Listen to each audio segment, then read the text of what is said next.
Hello friends, welcome back to my YouTube channel. और हम लोगों का सीएमए फाउंडेशन की लॉ की वीडियो हम लोग कंटिन्यू कर रहे हैं। अभी हम लोगों का लॉ चल रहा है, तुम लोगों को पता है बहुत अच्छे से चल रहा है। अभी हमारा क्या चल रहा है जल्दी बताओ भैया? कॉन्ट्रैक्ट एक्ट चल रहा है। यस, तो कॉन्ट्रैक्ट एक्ट में हम लोगों को करना है नेक्स्ट यूनिट, नेक्स्ट पोर्शन करना है कैपेसिटी ऑफ पार्टीज और फ्री कंसेंट पढ़ना है हमको। भैया ये टॉपिक क्या है पहले आप ये समझा दो हमको।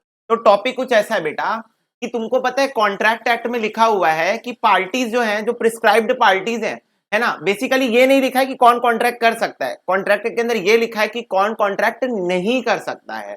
यस, कौन कौन पार्टी जो है वो कॉन्ट्रैक्ट के लिए एलिजिबल नहीं है, और एक ऐसा कॉन्ट्रैक्ट जो कि एनफोर्सिएबल बाय लॉ हो उस पर एंटर नहीं कर सकते। तो क्या भैया एग्रीमेंट कर सकते हैं? हाँ, एग्रीमेंट कैन बी लीगल और इलीगल ना। एग्रीमेंट तो कैसा भी हो सकता है, एग्रीमेंट तो वॉइड भी होता है, कैसा भी हो सकता है। पर what I am talking about is contract.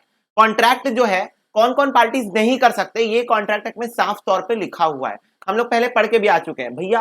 अरे मुरसैया साइको, पागल आदमी नहीं कर सकता कॉन्ट्रैक्ट भैया। छोटा बच्चा जान के हमको ना बहकाना रे, मतलब 18 साल से कम का बच्चा नहीं कर सकता है कॉन्ट्रैक्ट।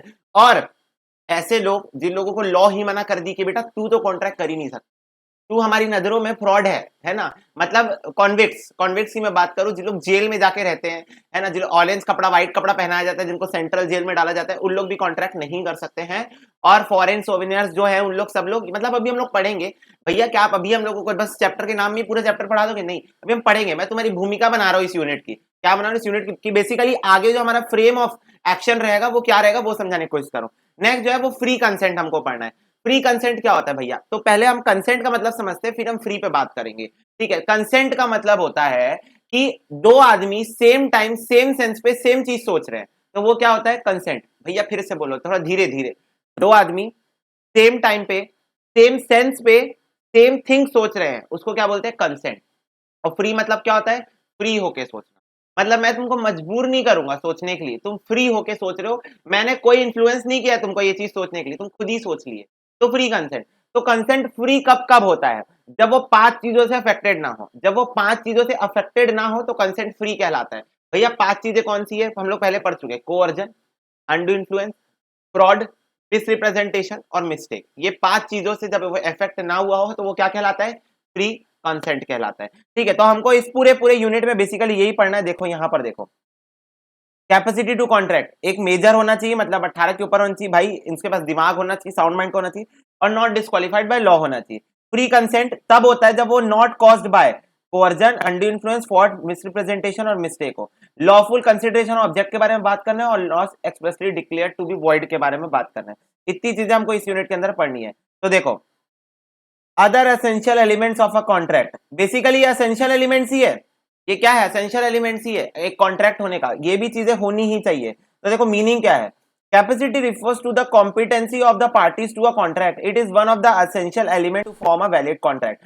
बोल रहा है कैपेसिटी मतलब होता है कि ऐसे इंसान जो कॉन्ट्रैक्ट कर सकते हैं, और ये एक एसेंशियल एलिमेंट है किसका? कॉन्ट्रैक्ट का। समझ गई बात? कैपेसिटी क्या होती है? एक एक ऐसी ताकत जो एक आदमी को कॉन्ट्रैक्ट के अंदर ला सकती है, जो कॉन्ट्रैक्ट को एनफोर्सिबल बाय लॉ बना सकती है। और हमको यही पढ़ना है कि कौन कौन अभी कैपेसिटी टू कॉन्ट्रैक्ट के अंदर आता है, और ये एक बहुत जरूरी एसेंशियल है इसका, एक वैलिड कॉन्ट्रैक्ट का। तो क्या भैया अगर कोई पार्टी कैपेबल नहीं है कॉन्ट्रैक्ट के अंदर एंटर करने के लिए, और वो कॉन्ट्रैक्ट कर लिया, तो क्या वो कॉन्ट्रैक्ट नहीं है? हाँ, वो कॉन्ट्रैक्ट नहीं है, वो एग्रीमेंट रहेगा। वो कॉन्ट्रैक्ट बन ही नहीं पाएगा। क्यों? क्योंकि उसकी कैपेसिटी नहीं थी। उसकी कैपेसिटी नहीं थी। एक 17 साल का बच्चा कॉन्ट्रैक्ट में आ गया, वो कॉन्ट्रैक्ट है ही नहीं, वो तो एग्रीमेंट है। वो कॉन्ट्रैक्ट बन ही नहीं पाएगा। क्यों? क्योंकि कैपेसिटी नहीं है बंदे की कॉन्ट्रैक्ट में आने की। तो who is competent to contract? तो सेक्शन 11 बात करता है कौन कॉम्पिटेंट है कॉन्ट्रैक्ट के लिए। एक ऐसा इंसान जिस मेजोरिटी अटेंड कर ली। भैया मेजोरिटी मतलब अकॉर्डिंग टू इंडिया मेजोरिटी मतलब होता है 18+। ठीक है, एक बंदा जो साउंड माइंड का हो, मतलब जो पागल ना हो, जो लुनैटिक ना हो, ठीक है, जो इडियट ना हो, ठीक है, not disqualified from contracting by law. और एक ऐसा इंसान जिसको लॉ ने रोक के नहीं रखा है। ठीक है, जैसे कॉन्विक्ट मुजरिम लोगों को, जिन लोग क्रिमिनल केस में फंसे हुए हैं, उन लोगों को लॉ बोलती है कि तुम कॉन्ट्रैक्ट नहीं कर सकते, उन लोग भी नहीं कर सकते। ठीक है, तो सेक्शन 11 की कुछ एनालिसिस देखते हैं। Every person is competent to contract who attend the age of maturity, is a sound mind और नॉट डिस्क्वालिफाइड बाय लॉ। ठीक है, अब हम लोग पढ़ते हैं डिटेल में पढ़ते हैं कि who is a minor. Minor कौन होता है? क्यों? क्योंकि अगर हम माइनर का मतलब जान गए तो हमको समझ में आ जाएगा मेजर कौन होता है। हर वो इंसान जो माइनर नहीं है वो कौन है? मेजर। फिर से बोलो भैया, हर वो इंसान जो माइनर नहीं है वो कौन है? मेजर। ठीक है, तो एज पर section 3 of Indian majority act, every person in India is a minor if he has not attend the age of 18 years. तो हर वो व्यक्ति, हर वो इंसान जो 18 साल के कम का है वो कौन है? माइनर है, according to Indian majority act 1875। ठीक है।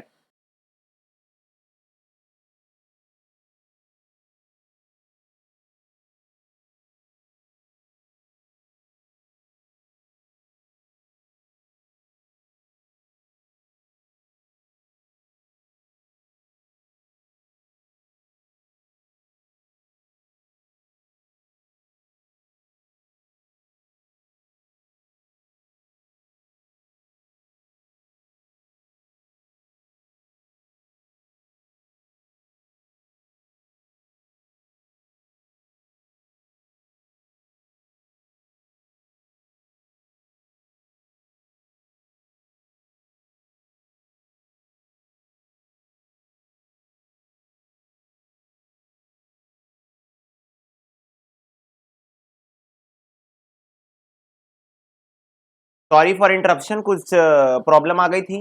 Let's continue. मैं बात कर रहा था माइनर के बारे में। तो कौन कौन माइनर होता है according to Indian majority act 1875? हर वो व्यक्ति माइनर है जो 18 साल से कम का है। ठीक है। अब देखो, in case of a minor of whose person or property or both a guardian has been appointed under the Guardian and Ward Act 1890 or whose property is under the superintendence of any court of wards before he attains 18 years of age is 21 years। और हर वो व्यक्ति जिसकी कोई person या property या both कोई guardian के अंदर में है, और वो कौन अपॉइंट किया है? गार्डियन और वार्ड एक्ट के अंदर में अपॉइंट हुए हैं, या फिर उसकी प्रॉपर्टी किसी कोर्ट के अंदर में, किसी वार्ड कोर्ट के अंदर में सीज्ड है, मतलब क्या बोलते हैं, कस्टडी में है। सीज नहीं बोल सकते, कस्टडी में है। ठीक है। तो हर वो व्यक्ति का जो एज है मेजोरिटी का वो कितना है? 21 ईयर्स है। कितना है मेजोरिटी का एज? 21 ईयर्स। सॉरी गाइस, हो क्या रहा है ना, बेसिकली मेरा लैपटॉप जो है वो अपने आखिरी सांसें गिन रहा है और मेरे को इसी से काम चलाना पड़ रहा है, क्योंकि मेरे पास अभी सफिशिएंट अमाउंट, मतलब पैसे नहीं है नया लैपटॉप खरीदने के लिए, इस लैपटॉप को ठीक कराने के लिए भी नहीं है भैया। इस पर अच्छा खासा खर्चा आने वाला है, इस वजह से थोड़ी दिक्कत हो रही है। थोड़ा सा इसको इग्नोर कर देना प्लीज, थोड़ा सा। ठीक है। तो देखो, मतलब 18 साल के पहले अपॉइंट हुए तो 21 ईयर्स माना जाएगा मेजोरिटी। ठीक है। तो इसका मतलब यह है कि 18 साल के पहले अगर तुम्हारी प्रॉपर्टी या पर्सन या बोथ किसी गार्डियन के अंदर में असाइन हो गए बाय गार्डियन और वार्ड एक्ट 1890 और by any superintendency of any court, तो तुम्हारी जो मेजोरिटी है वो 21 साल मानी जाएगी। और ये कार्यक्रम कब होना चाहिए? 18 साल के पहले। मान लो 19 साल में तुम्हारा गार्जियन अपॉइंट हुआ, 19 साल में, तो तुम्हारी मेजोरिटी 18 ही मानी जाएगी। क्यों? क्योंकि 18 साल के बाद हुआ, 18 साल के पहले होना चाहिए, बिफोर ही अटेन्स 18 ईयर्स। तो 18 साल के पहले ये कार्यक्रम होना चाहिए। ठीक है। नॉट सो इंपॉर्टेंट पॉइंट, मैं पहले बता दे रहा। The position of minors agreement and effect thereof is under. तो बोल रहा है माइनर के एग्रीमेंट में आने की क्या पोजीशन होती है, मतलब अगर माइनर एग्रीमेंट में आया, अगर माइनर एग्रीमेंट में आया तो एग्रीमेंट किस एक्सटेंट तक एनफोर्सिएबल हो सकता है या होगा भी कि नहीं ये भी नहीं पता। तो देखो, सबसे पहली बात, N agreement with minor is void एब इनिशियो। मैं तुमको वॉइड एब इनिशियो का मतलब बताया था। मतलब वॉइड मतलब भाई पहले से क्या है, क्या वेग है। वॉइड एब इनिशियो मतलब इनवैलिड है फ्रॉम स्टार्टिंग। वॉइड मतलब होता है इनवैलिड, एब मतलब फ्रॉम, और इनिशियो मतलब स्टार्टिंग, तो इनवैलिड फ्रॉम स्टार्टिंग। तो agreement with minor is void एब इनिशियो, मतलब किसी भी माइनर के साथ तुम एग्रीमेंट में जाओगे तो कभी वो कॉन्ट्रैक्ट बन ही नहीं पाएगा। क्यों? क्योंकि वो शुरू से ही क्या है, इनवैलिड है। A minor can always plead minority. A minor can always plead minority and is not stopped to do so even when where he has taken any loan or entered into any contract by falsely representing that he was major. Rule of estoppel cannot be applied against a minor. It means he can be allowed to plead minority in defense. देखो, इसका example देके तुमको समझाता हूँ। जैसे मान लो कि मैं गया, मैं I am 17 years old. Okay, currently I am 20 years old, but I am assuming I am 17 years old. मैं गया एक बंदे के पास 25 साल का, मैं बोला भाई लोन दे दे, बोला ले ले। मैं उसको बोला मैं भाई 22 साल का हूं, तू टेंशन ना ले। मैं दाढ़ी वाड़ी मस्त एकदम नकली दाढ़ी वाड़ी लगा के गया, एकदम 22 साल का दिखने लगा। मैं बोला मैं 22 साल को, टेंशन ना ले, कॉन्ट्रैक्ट मेरे साथ भाई वैलिड है, मैं 22 साल का हूं, मैं माइनर नहीं हूं, है ना। तो उसने मेरे को लोन दे दिया भरोसे में। अब वो आया लोन वापस लेने, वापस दे मेरा लोन। वो बात क्या आया, लोन लेने वापस आया। मैं बोला मैं नहीं दे रहा लोन वापस। वो गया कोर्ट में केस कर दिया मेरे ऊपर फिर जब वो केस कर किया मेरे ऊपर, मैं लेके गया अपना आधार कार्ड, आम आदमी के जीवन का अधिकार, आधार कार्ड, मैं अपना आधार कार्ड लेके गया, मैं कोर्ट में दिखा दिया कि मैं तो 17 साल का हूं, मैं तो 17 साल का हूं। तो ये बंदा बोलेगा भाई तू तो मेरे से झूठ बोला था, तू तो बोला था कि मैं 22 साल का हूं, पर तू अभी बोल रहा है 17 साल का। तो मैं बोला भाई minor can always plead minority, मतलब माइनर अपनी माइनॉरिटी का नाजायज फायदा उठा सकता है। इसका मतलब क्या है कि माइनर हमेशा अपनी माइनॉरिटी का नाजायज फायदा उठा सकता है, मतलब वो अपनी माइनॉरिटी के बिहाफ में ऐसे किसी भी फ्रॉड से बच सकता है। उसने किया क्या है भैया, ये तो फ्रॉड किया है, फ्रॉड तो गलत बात है ना। तो मैं बोला बेटा कॉन्ट्रैक्ट ही नहीं बन पाया ना, तो फ्रॉड का फैक्टर कब आएगा, जब कॉन्ट्रैक्ट होगा। कॉन्ट्रैक्ट ही नहीं हो पाया तो फ्रॉड का फैक्टर कहां से आएगा। माइनर के साथ कोई भी एग्रीमेंट वॉइड एब इनिशियो है, तो जब कॉन्ट्रैक्ट ही नहीं बन पाया तो तुम लोग बोलोगे भैया वो फ्रॉड वाला लगेगा, नहीं लगेगा। क्यों? क्योंकि कॉन्ट्रैक्ट ही नहीं बन पाया। द पॉइंट इज माइनर के साथ कॉन्ट्रैक्ट ही नहीं बन सकता। तो इसी वजह से minor can always plead minority, मतलब वो अपनी माइनॉरिटी का नाजायज फायदा हमेशा उठा सकता है, मतलब फ्रॉडली भी कोई काम किया तो भी बच जाएगा। बात यहाँ पर यह है कि तुमको भाई सतर्क रहना है कि उसकी दाढ़ी वाड़ी खींच के देखो, ऐसे दिखा दाढ़ी अपनी नकली तो नहीं, ऐसा ठीक है। तो टेकन एनी लोन और entered into any contract by falsely representing that he was minor. तो रूल ऑफ एस्टॉपल क्या होता है, मतलब रिप्रेजेंटेशन वाला रूल, कि माइनर अपने आप को रिप्रेजेंट कर रहा है कि मैं मेजर हूं, या वो किसी के एजेंट की तरफ अपने आप को रिप्रेजेंट कर रहा है, तो सब सिचुएशन में वो बच जाएगा, हर सिचुएशन में वो बच जाएगा। समझ गए? नेक्स्ट, ये जो रेड पोस्टर में हाईलाइट करके रखा हूं ना, जो बच्चे के पास बुक नहीं है, मैं बार बार बोलता हूं भाई बुक लेने की जरूरत भी नहीं, अगर तुमको मजा आ रहा है ये बुक में तुम ले लो, नहीं मजा आ रहा है अपनी बुक में हाईलाइट कर लो, जो मेरे हाईलाइटेड पोर्शन है ना रेड वाले, उसी को सेम को अपनी बुक में हाईलाइट कर लो, ठीक, कोई दिक्कत की बात नहीं है। भैया ये बुक नहीं है तो लॉ नहीं बनेगा क्या? क्यों नहीं बनेगा, क्यों नहीं बनेगा, पढ़ो ना तुम आराम से यार, क्या जरूरत है। चलो, डॉक्ट्रिन ऑफ रेस्टिट्यूशन, ठीक है, right to recover the consideration does not apply against a minor and row relief can be granted. Simple सी बात है, ये देखो सिंपल शब्दों में तुम लोग के लिए लिखा हूं, right to recover the consideration.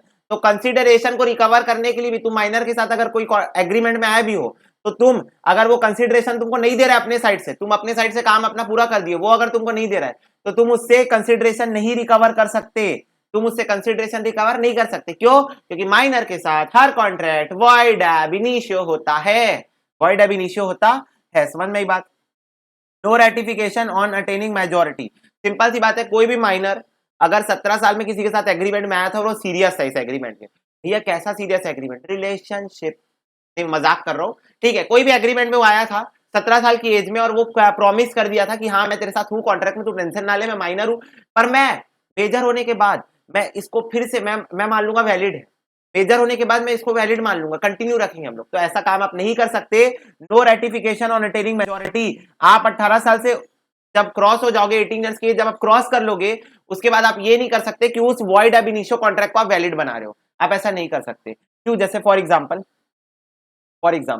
जैसे मान लो एक माइनर है, उसने किसी बंदे से लोन लिया और इस बार वो सच्ची मुच्ची लिया कि नहीं वापस करूंगा, 17 साल का माइनर 25 साल के बंदे से लोन मांगा, उसने उसको लोन दे दिया, ठीक है, लोन दे दिया है ना, लोन दे, इसने दे दिया, ठीक है, लोन।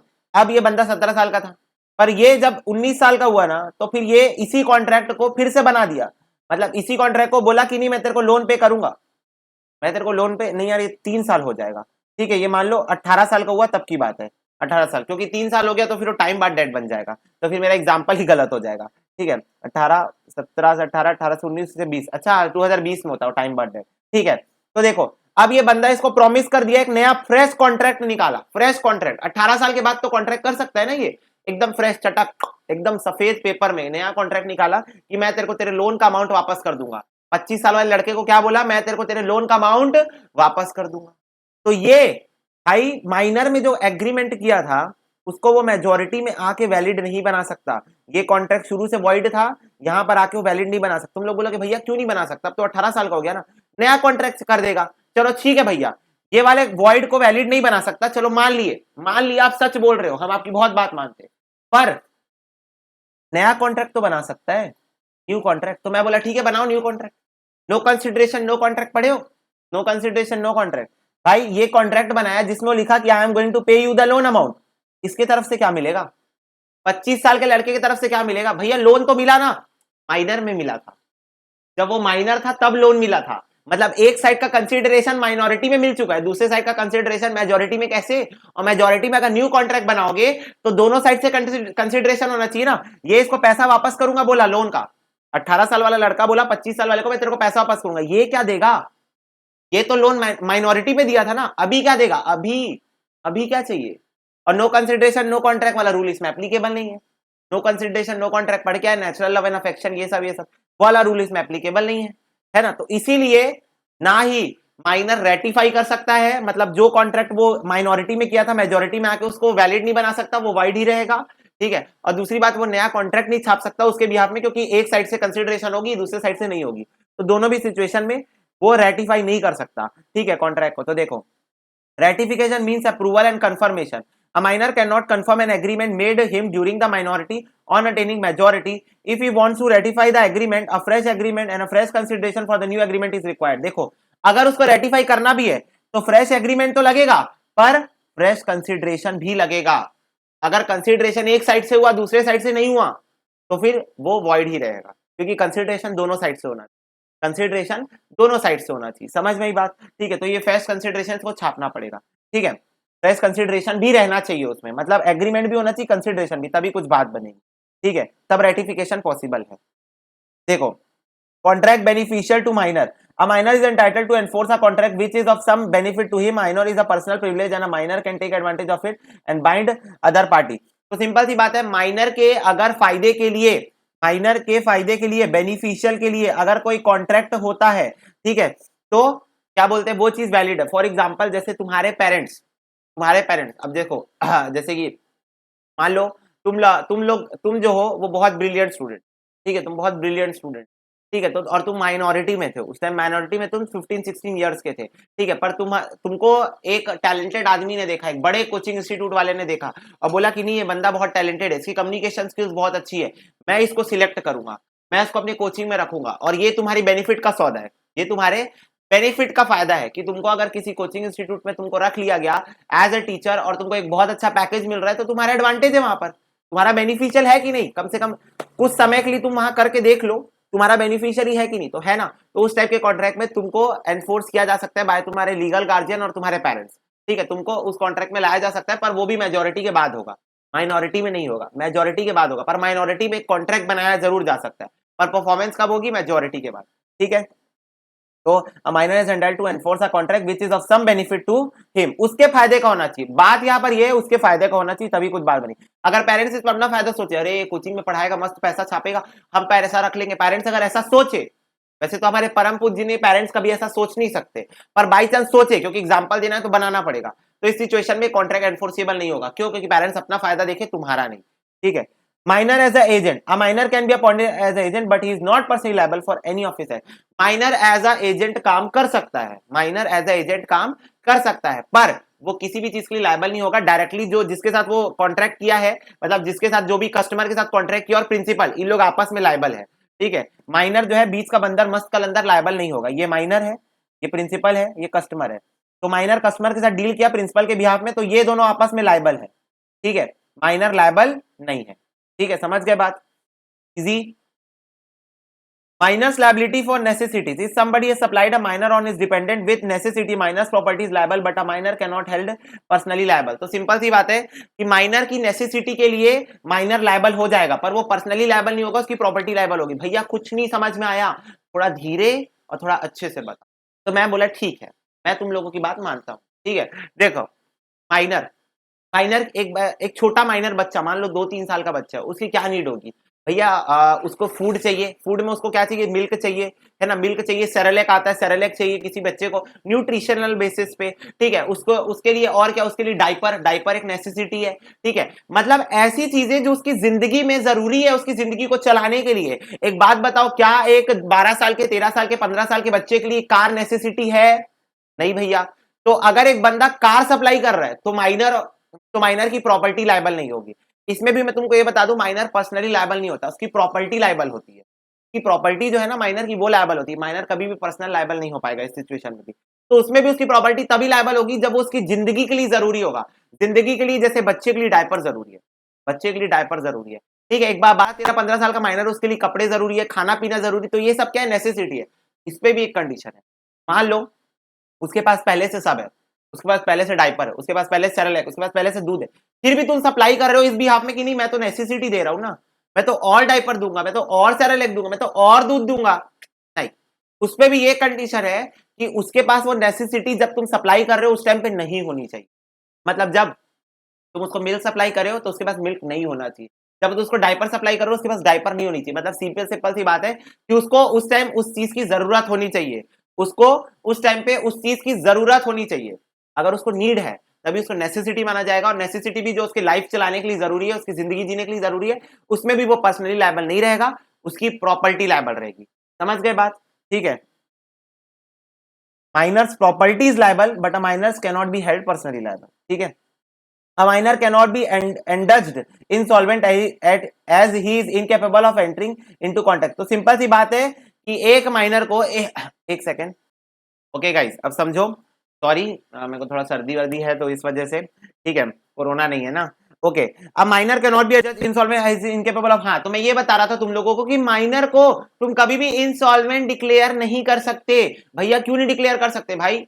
क्या है उसके पास? बेचारे माइनर के पास चलो मान लो करोड़ों की संपत्ति भी है, पर एक माइनर कभी कॉन्ट्रैक्ट में आ ही नहीं सकता, तो उसको तुम इंसॉल्वेंट डिक्लेयर कैसे कर सकते हो?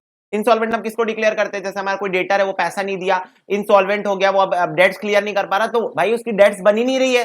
किसकी? माइनर की डेट्स बनी नहीं रही है। क्यों नहीं बन रही है? क्योंकि वो कॉन्ट्रैक्ट में आ ही नहीं सकता, कॉन्ट्रैक्ट में आ ही नहीं सकता, तो उसकी डेट नहीं बनेगी, डेट नहीं बनेगी तो इंसॉल्वेंट डिक्लेयर नहीं हो सकता। ठीक है, or where a minor or and an adult jointly enter into an agreement with another person, the minor is not liable and the contract can be enforced against the major person। क्या बोल रहा है देखो, ध्यान से समझो, अगर एक माइनर है 16 साल का बच्चा और एक 20 साल का बच्चा है, दोनों मिलके कॉन्ट्रैक्ट में आए किसी 25 साल के बच्चे के साथ, तो अब वो 25 साल के बच्चे के लिए सिर्फ वो 20 साल वाला बच्चा लायबल है, सिर्फ वो 20 साल वाला बच्चा लायबल है, 18 साल वाला 17 साल वाला 16 साल वाला लायबल नहीं होगा। मतलब 18 साल से कम की एज का कोई भी इंसान अगर कॉन्ट्रैक्ट में आ रहा है ज्वाइंटली किसी मेजर के साथ, तो वो लायबल नहीं होता। जैसे मान लो ये देखो दो जन है, एक 16 एक 18, दोनों मिलके एक जन के साथ कॉन्ट्रैक्ट किए 20 वाले के साथ, ठीक है, तो सिर्फ ये बंदा लायबल है, ये बंदा लायबल नहीं है। ठीक है, समझ गए बात? आए दोनों जॉइंटली थे कॉन्ट्रैक्ट में, दोनों 16 और 18 मिल के आए थे कॉन्ट्रैक्ट में, पर कोई भी फ्रॉड वॉड हुआ या कुछ भी घपला हुआ तो सिर्फ 18 वाला लायबल होगा 20 वाले को, ठीक है, 16 वाला लायबल नहीं होगा। तो वही चीज यहां पर बोल रहा है कि अगर एक माइनर किसी एडल्ट के साथ जॉइंटली किसी थर्ड पार्टी के कॉन्ट्रैक्ट में आ रहा है तो minor is not going to liable, only the adult person with the minor is going to be liable for the contract. Understood? Very well understood. ठीक है, तो ये बात हो गई। चलो अब हम करेंगे साउंड माइंड पर्सन, जिसकी दिमाग है, जिसका दिमाग है, ठीक है, तो हम हमारे तुम्हारे बारे में बात करेंगे, हमारे पास दिमाग है, ठीक है, मैं थोड़ा सा पागल टाइप करता हूँ पर मेरे पास दिमाग है। ठीक है, पर्सन ऑफ साउंड माइंड कौन होता है? एक आदमी जो साउंड माइंड वाला होता है भैया, जिसका दिमाग ठिकाने पर होता है वो साउंड माइंड वाला होता है। According to section 12 of the Indian contract act, a person is said to be of sound mind for the purpose of making contract if he at the time when he makes it is capable of understanding it and of forming a rational judgment as to act upon his interest। तो simple सी बात है, एक person को हम sound mind तभी बोलेंगे जब वो किसी के साथ कॉन्ट्रैक्ट में आ रहा है तो उस टाइम पे उसके पास ये डिसीजन मेकिंग पावर हो कि क्या उसके लिए सही है क्या उसके लिए गलत है, वो रैशनल डिसीजन मेकिंग लेके जजमेंट कर पाए कि क्या उसके इंटरेस्ट पे है, क्या उसके लिए कॉन्ट्रैक्ट अच्छा है या फिर नहीं। तो वो अगर रैशनल डिसीजन मेकिंग कर पाए at the time of entering into contract तो उसको हम साउंड माइंड बोलते हैं। ठीक है, तो अनसाउंड माइंड, अब देखो साउंड माइंड कौन होता है ये हम कैसे समझ जाएंगे? हम लोग अनसाउंड माइंड के बारे में पढ़ेंगे। कौन किसके बारे में पढ़ेंगे? हम लोग पागल कौन होता है उसके बारे में पढ़ेंगे। ठीक है, ड्रंकन, लुनैटिक, इन लोग सब इडियट, इन लोग सब पागल होते हैं, तो हम लोग पागल पढ़ेंगे। अब इन पागलों को छोड़ के जितने भी लोग बचे वो सब साउंड माइंड वाले होते हैं। ठीक है, तो unsound mind consist of lunatics, idiot, drunken और इंटॉक्सिकेटेड। ठीक है, तो देखो लुनैटिक कौन होता है? Lunatic is a person who is mentally deranged due to some mental strain or other personal experience he suffered from intermittent interval of sanity insanity he can enter into contact during the period when he is of sound mind। तो simple सी बात है, देखो बहुत दुखद घटना है कि तुम्हारा ब्रेकअप हो गया, अब तुम्हारा ब्रेकअप हो गया, होशोहवास में नहीं हो। सच्चा प्यार भैया, सच्चा प्यार आप नहीं समझोगे क्योंकि आपको हुआ नहीं, कभी मेरे को हुआ है नहीं यार सच्चा प्यार, क्या बात कर रहा है तू? मेरे को हुआ है सच्चा प्यार, मेरी पढ़ाई से, मेरी फैमिली से हुआ है मेरे को सच्चा प्यार। ठीक है, मेरे को मेरी पढ़ाई से बहुत प्यार है। ओके चलो, याद दिला दिए तुम लोग मेरे को मेरी पढ़ाई की, जा रहा हूँ पढ़ने, बहुत याद आ रही है मेरे को, तुम लोग को पढ़ा के जाता हूँ। ठीक, लुनैटिक, हु इज लुनैटिक? ऐसा इंसान जो कि मेंटली उस टाइम पे जब कॉन्ट्रैक्ट में आ रहे हैं तो सही ठिकाने पर नहीं है। जैसे तुम्हारी घर में कोई घटना हो गई तो उस वजह से तुम मेंटली अनस्टेबल हो, ठीक है। जैसे तुम सीरियल वीरियल में देखे होगे, किसी की डेथ होने वाली होती है, सब लोग एकदम डिप्रेस रहते हैं। तो डिप्रेशन के टाइम में एक चालाक बहू रानी आती है और यह चालाक देवर आता है और एक कॉन्ट्रैक्ट में साइन करा लेता है। क्या होता है वो कॉन्ट्रैक्ट कि आपकी सारी प्रॉपर्टी आपके मरने के बाद मेरे नाम पर हो गई। तो ये क्या हुआ, ये बेसिकली हुआ क्या कि तुम्हारी जो मेंटल इंस्टेबिलिटी थी उसका किसी इंसान ने temporary, it's temporary, lunacy is temporary, ठीक है, उसका किसी ने फायदा उठा लिया।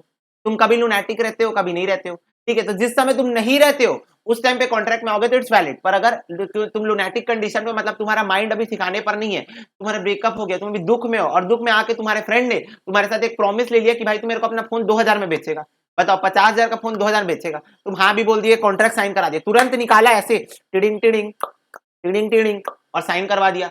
अब इस सिचुएशन में क्या होगा, इस सिचुएशन में बम फटेगा, क्योंकि 2000 में तुमसे वो तुम्हारा फोन ले लिया।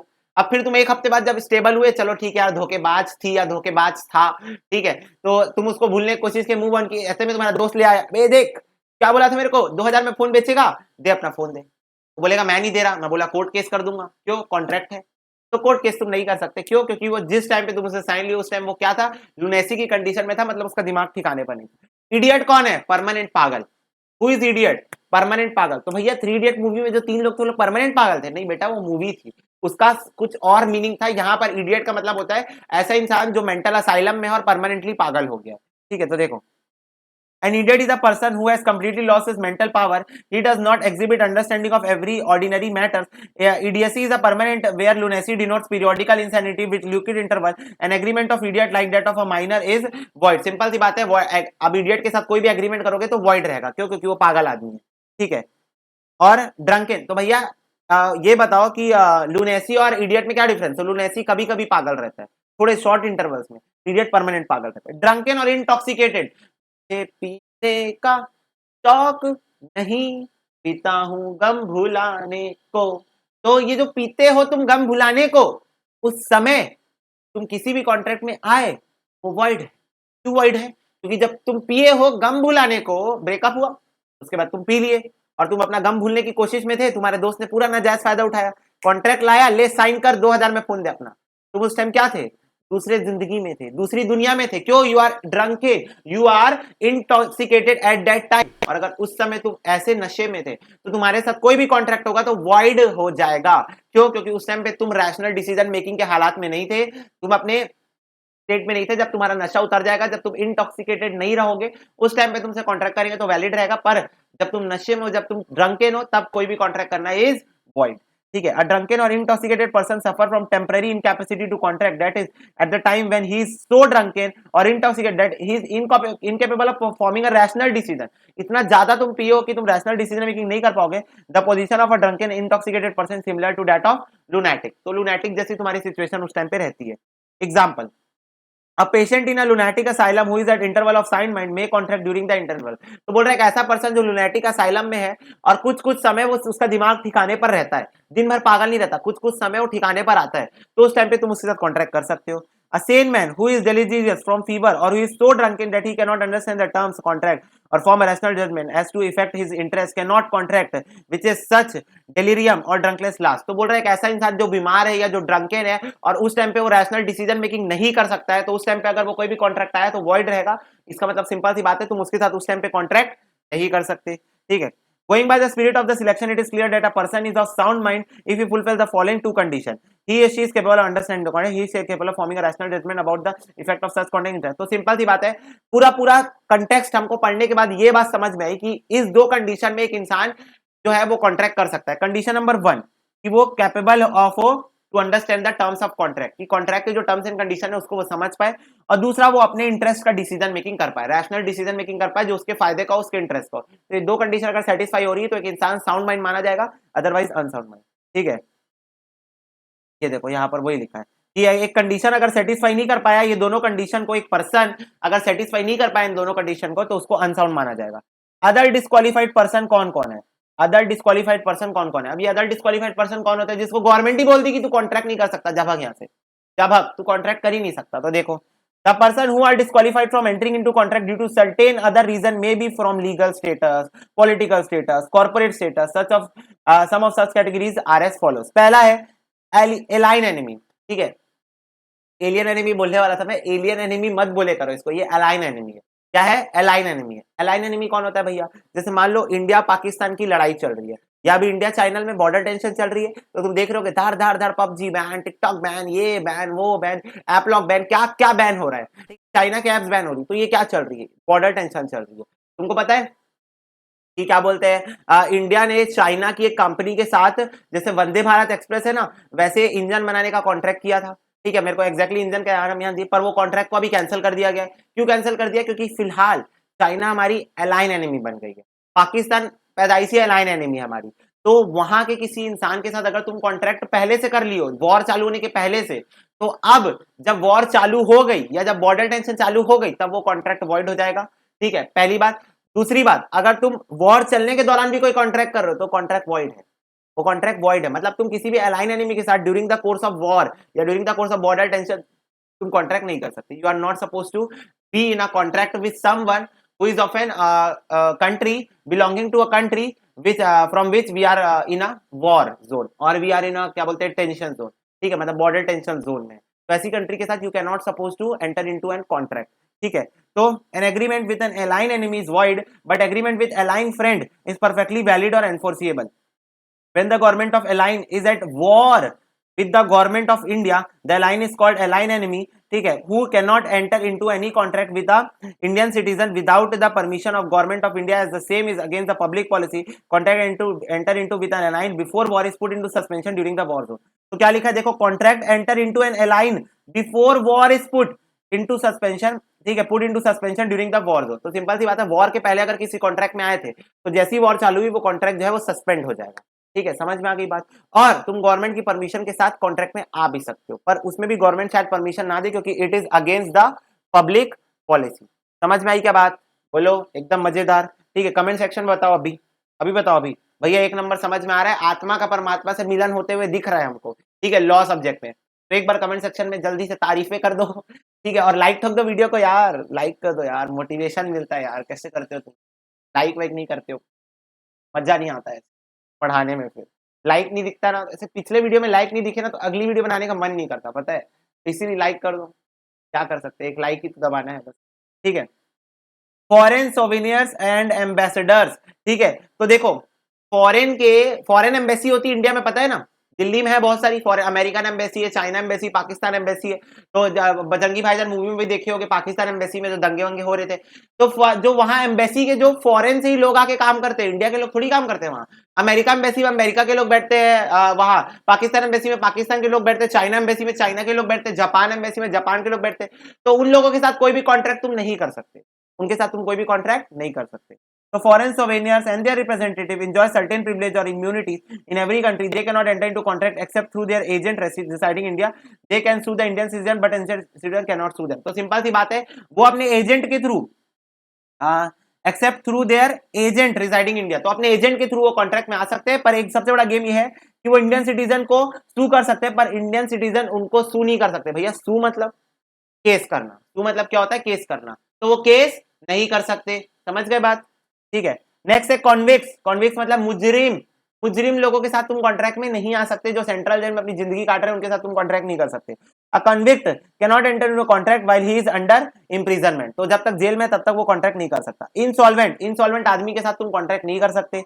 An insolvent person is one who is unable to discharge his liability and therefore has applied for being adjudged insolvent or such proceedings have been initiated by any of his creditors. An insolvent person cannot enter into any contract relating to his property. तो simple सी बात है, एक insolvent person जो है अपनी liability पे ही नहीं कर सकता, तो कहां से बेचारा किसी कॉन्ट्रैक्ट में आएगा, कहां से वो अपनी इंडेप्टनेस को और बढ़ाएगा। तो कॉन्ट्रैक्ट में वो बंदा नहीं आ सकता, कॉन्ट्रैक्ट में वो बंदा नहीं आ सकता, ठीक है। कंपनी और statutory bodies, a contract enter into a corporate body or statutory body will be valid only to the extent it is with memorandum of association entered into। तो देखो सिंपल सी बात है, एक कंपनी के साथ अगर तुमको कॉन्ट्रैक्ट करना है तो पहली बात, कॉन्ट्रैक्ट का जो लिमिटेशन रहेगा वो उतना ही रहेगा जितना उस कंपनी का मेमोरेंडम ऑफ एसोसिएशन अलाउ करता है।